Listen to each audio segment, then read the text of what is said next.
Salut tout le monde, ici Radburger pour une vidéo réponse à Atomic Fusion dans le noir. Donc, les points communs chez les personnages. Tu m'as scoopé un peu là, quand que effectivement, on a eu cette discussion-là, puis c'est quelque chose que j'avais remarqué. Moi, présentement, j'ai comme 3 personnages, et en fait, j'ai fait 2 personnages, et le 3e est en ligne.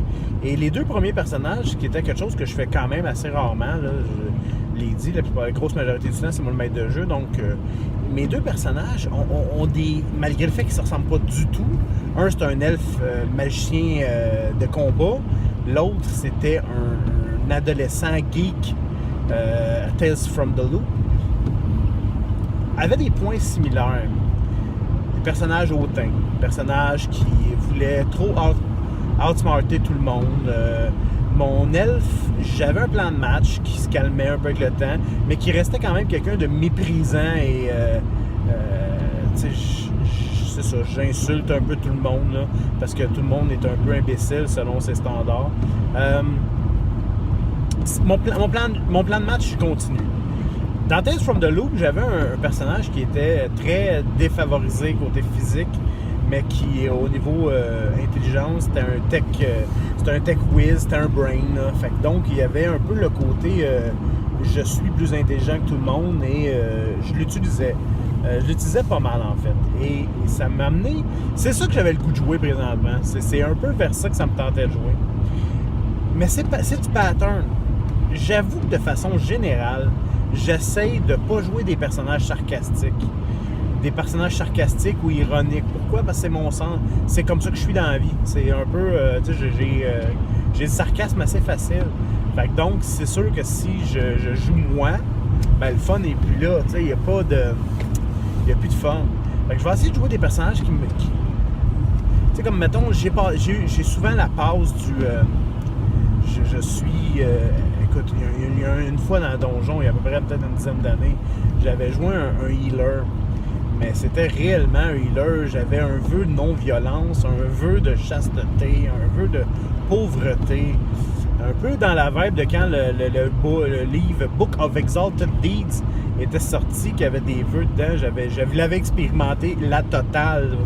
J'étais... et je te disais que tu sais, j'étais gentil avec tout le monde, j'essayais d'éviter les combats, je calmais les ogres et ainsi de suite. C'était mon jeu. J'ai eu beaucoup de plaisir à jouer ça, en fait. Beaucoup de plaisir. J'aime jouer l'innocence aussi. Tu sais, l'innocence, à Vampire, on parlait de Camille, là, de mon toréador qui est viré un peu... du côté obscur et tout ça. Mais au début, je la jouais très innocente, très... je découvre un peu ce qui se passe, je sais pas, je suis une adolescente un peu normale et tout ça. Fait que j'aime ce côté-là. À Monster Hearts, et là, j'ai un autre défi. À Monster Hearts, il faut que je sois capable de faire un peu des deux. Parce que là, j'ai un personnage qui va être très... en situation de pouvoir. Fait que donc, il connaît le monde, c'est un personnage charmant, c'est un personnage qui...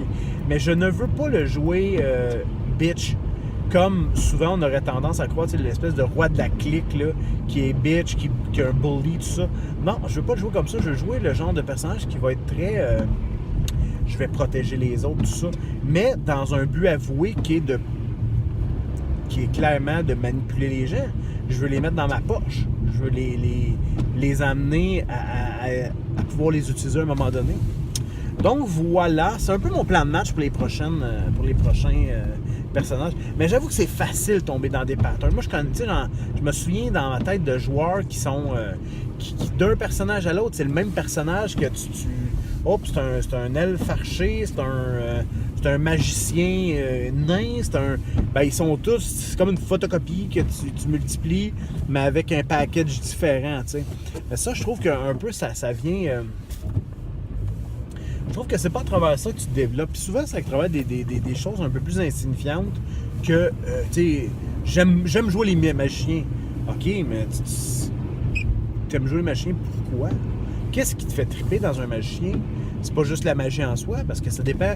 C'est pas ça qui donne la saveur à ton personnage. C'est pas le fait qu'il fasse de la magie. C'est le fait de la personne qui est, c'est comment que tu vas le jouer. Tu vas-tu le jouer grand sage qui connaît tout? Tu vas-tu le jouer plutôt nouveau magicien qui est avide de connaissances, avide de savoir? Tu vas-tu le jouer petit Joe connaissant, tu sais? Ben, c'est là que ça devient intéressant, je trouve.